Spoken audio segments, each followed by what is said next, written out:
The novel as journey through the centuries and the continents. The Harp and the Shadow, 1979. A novel by Alejo Carpentier is made up of 3 parts. The first is set in the early 19th century in Chile, where the future Pope Pius IX is spending a while convinced that the discovery of the new continent was the most glorious event of modern Christianity. He decides to dedicate his life to the beatification of Christopher Columbus. The second part sends us back some 3 centuries before that. Christopher Columbus himself recounts the amazing adventure of his discovery of America. In the third part, some 4 centuries after his death, Christopher Columbus, invisible, sits in on the session of the ecclesiastical tribunal that, after a discussion that is as fantastical as it is erudite, we are in the post-Kafka era, where the frontier of the implausible is no longer under guard, denies him beatification. Integrating different historical eras into a single composition that way. This is one of the new possibilities, previously unthinkable, that opened before the art of the novel in the 20th century once it learned to breach the barriers of its fascination with individual psychologies and to consider the existential problematic in the broad, general, super-individual sense of the word. Again, I refer to The Sleepwalkers, in which Hermann Brock shows European life carried away by the torrent of the degradation of values by examining 3 separate historical eras. 3 steps by which Europe descended toward the ultimate crumbling of its culture and of its reason for being.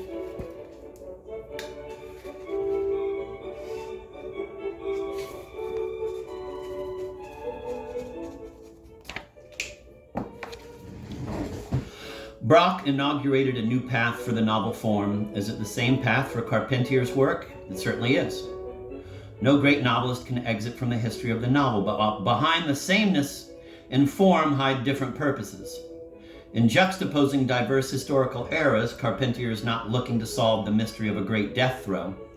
He is not a European. On his clock, the clock of the Antilles and of all Latin America, the hands are still far from midnight. He is not asking, why do we have to disappear, but why did we have to be born?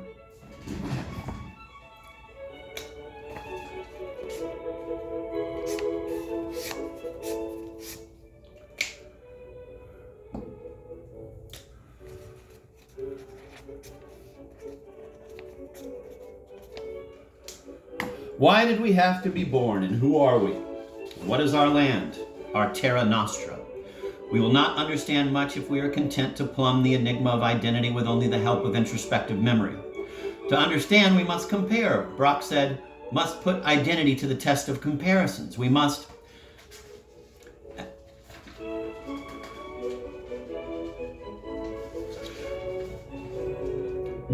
as Carpentier did in his 1958 book, The Age of Enlightenment, compare the French Revolution and its Antillean responses, the Paris guillotine with Guadalupe's.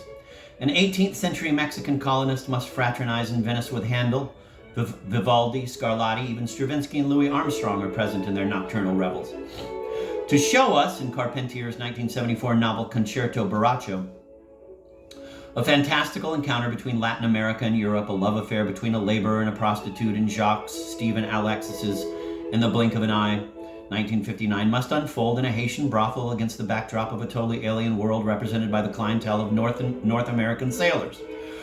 Because the comparison between the English and Spanish conquests of America is everywhere in the air. Open your eyes, Miss Harriet, and remember how we killed our redskins and never had the courage to fornicate with the squaws and at least create a half-breed nation, says the protagonist of Carlos Fuentes' novel, The Old Gringo, 1983.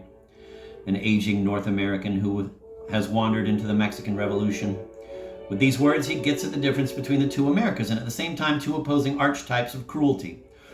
The type anchored in contempt, which prefers to kill while at a distance without touching the enemy, without even seeing him, and the type that feeds on a perpetual intimate personal contact, which wants to kill while looking the enemy straight in the eye.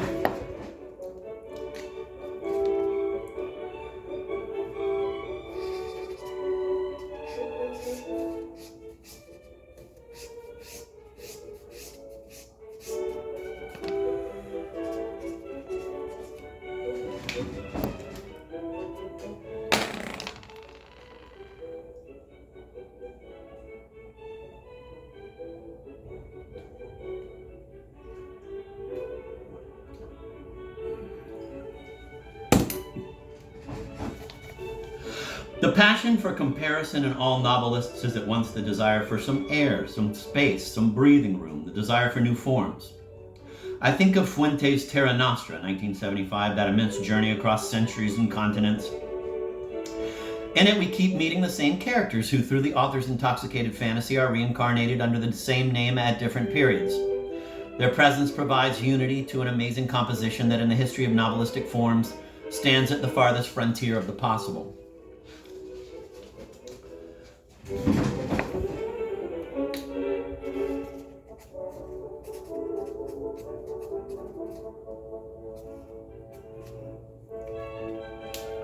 The Theater of Memory. Terra Nostra gives us a mad scientist character who has a curious laboratory, a theater of memory where a fantastic medieval mechanism allows him to project on a screen not only every event that ever occurred, but also those that could have occurred. According to him, alongside scientific memory, there is such a thing as poet's memory, which by adding actual history and all the events that were possible contains the total knowledge of the total past. Wow.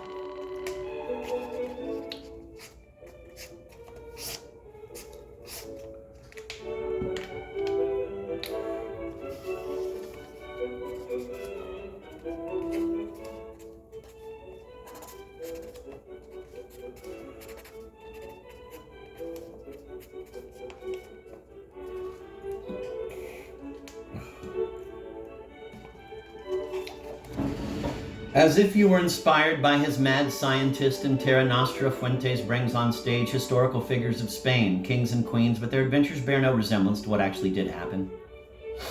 What Fuentes projects on the screen of his own theater of memory is not the history of Spain. It is a fantasy variation on the theme of Spanish history. Which reminds me of a very amusing passage in Pomysl, Idea by Kazimierz Brandes, 1974. At an American university, a Polish immigrant is teaching the history of his country's literature. Knowing that no one has any idea of it, he invents for his own amusement a fictive literature, made up of writers and works that have never existed. At the end of the university year, he is strangely disappointed to realize that this imaginary history differs in no essential way from the real thing, that he has invented nothing that could not have occurred, and that his hoaxes are a faithful reflection of the sense and the essence of Polish literature. Robert Musil, too, had a theater of memory. There he observed the activity of a powerful Viennese institution, Collateral Campaign, as it prepared for the 1918 celebration of the emperor's birthday with the aim of making it into a great pan-European peace jubilee. Yes, another enormous black joke. All the action of the man without qualities, deployed over 2,000 pages, is bound up with that important intellectual, political, diplomatic, and social institution that never existed.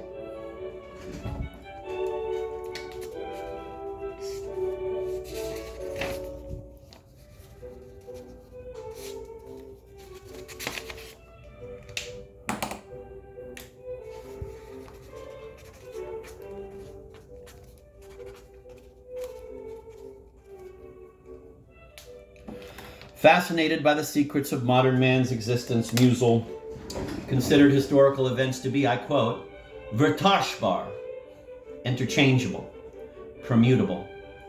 The dates of wars, the names of victors and vanquished, various political initiatives, all result from the play of variations and permutations whose limits are determined by deep hidden forces. Often these forces manifest in ways that are far more revealing in some other variation of history than the one that did happen to play out.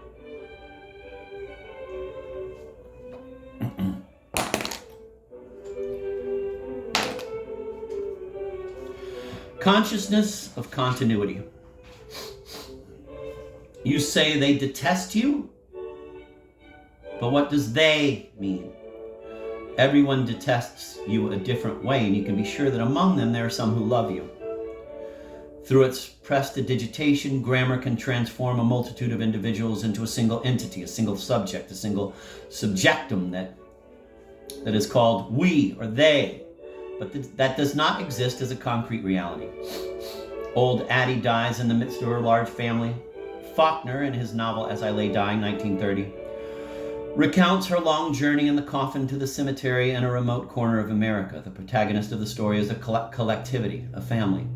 It is their corpse, their journey. Yet by the form of the novel, Faulkner gets around the trick of the plural. For it is not a single narrator, but the characters themselves. There are 15 of them who, in 60 short chapters, all recount, each in his own way, that Anabasis. Damn.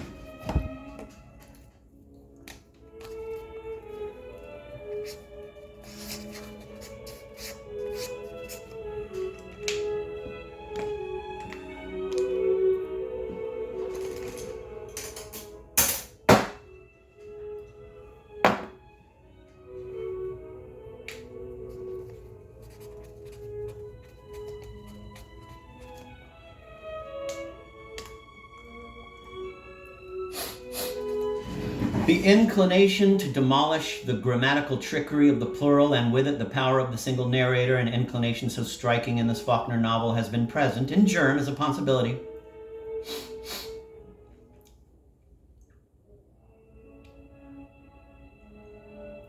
In the art of the novel since its birth, and in a nearly programmatic way in the epistolary novel from that was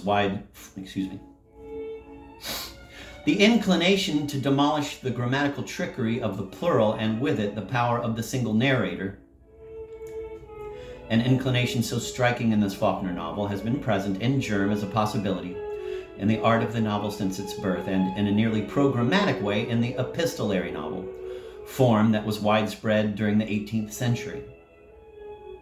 This form abruptly reversed the power ratio between story and characters. It was no longer a story's logic that by itself determined which character would come on stage when.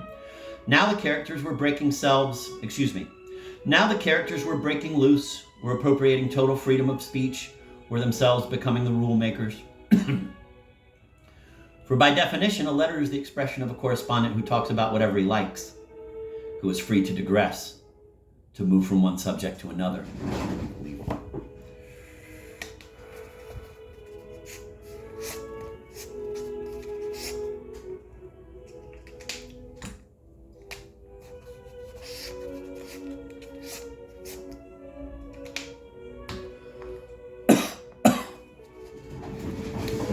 I am dazzled when I think of the form of the epistolary novel and its enormous possibilities, and the more I think about it, the more I feel that those possibilities remain unused, even unperceived. Ah, how naturally the author could have put together in one surprising whole all sorts of digressions, episodes, ruminations, ideas, memories, could have juxtaposed various versions and interpretations of the same event. Alas, the epistolary novel had its Richardson and its Rousseau, but no Lawrence Sterne. He renounced its freedoms, hypnotized as he was by the despotic authority of, quote, story, end of quote. And I remember Fuentes' mad scientist and think how the history of an art and art's total past is made not only of what the art did create, but also of what it could have created. Of all its achieved works as well as of its possible unrealized works. But never mind, there does remain out of all those epistolary novels one very great book that has stood against time. Dangerous Liaisons, 1782, by Chorrolos de Laclos. That's the novel I think of as I read As I Lay Dying.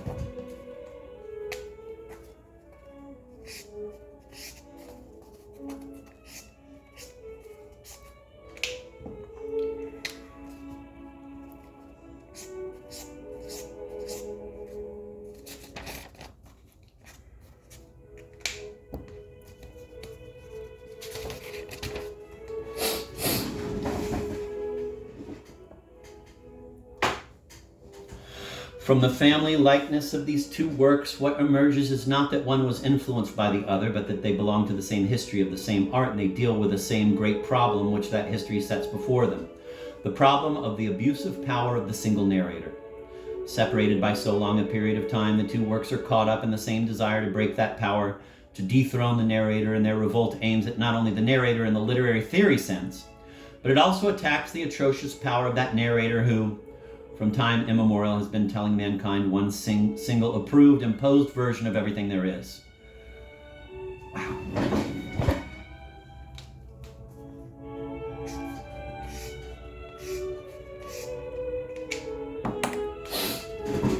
Seen against the backdrop of Dangerous Liaisons, the unusual form of Faulkner's novel reveals all its deep meaning, just as, conversely, As I Lay Dying makes visible the enormous artistic audacity of Laclos, who could throw light on a single story from several angles and made his novel a carnival of separate truths and their irreducible relativity.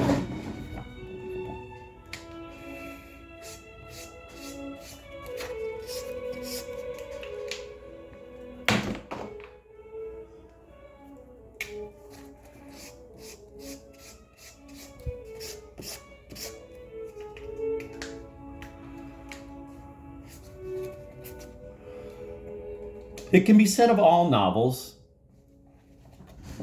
their common history puts them in many mutual relationships. It can be said of all novels, their common history puts them in many mutual relationships which illuminate their meaning, extend their effect, and protect them against forgetting.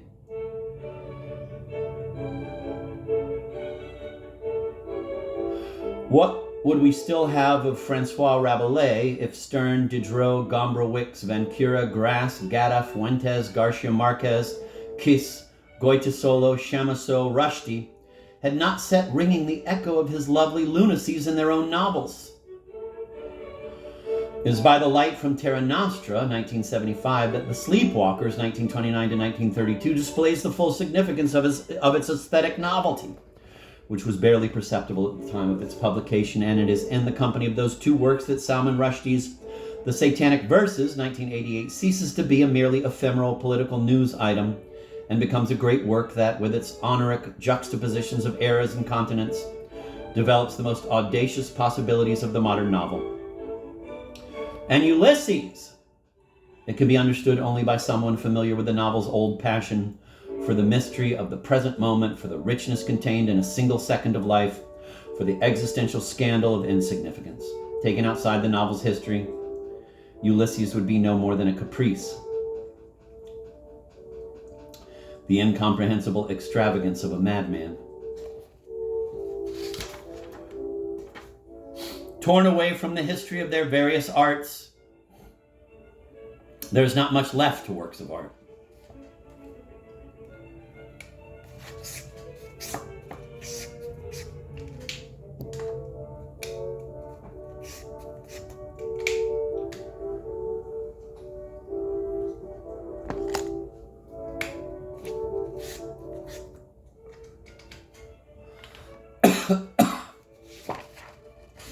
Eternity.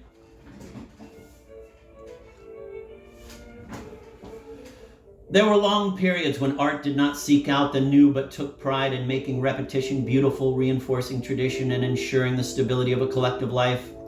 Music and dance then existed only in the framework of social rites, of masses and fairs. Then one day in the 12th century, a church musician in Paris thought of taking the melody of the Gregorian chant, unchanged for centuries, and adding to it a voice and counterpoint. The basic melody stayed the same, immemorial, but the counterpoint voice was a new thing that gave access to other new things. To counterpoint with 3, 4, 6 voices, to polyphonic forms, ever more complex and unexpected because they were no longer imitating what was done before. Composers lost anonymity, and their names lit up like lanterns marking a path toward distant realms. Having taken flight, music became, for several centuries, the history of music.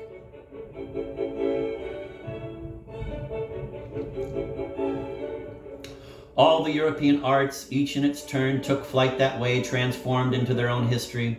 That was the great miracle of Europe. Not its art, but its art become history. Alas, miracles do not endure for long. What takes flight will one day come to earth. In anguish, I imagine a time when art shall cease to seek out the never said and will go docilely back into the service of the collective life that requires it, to render repetition beautiful and help the individual merge, at peace and with joy, into the uniformity of being. For the history of art is perishable. The babble of art is eternal.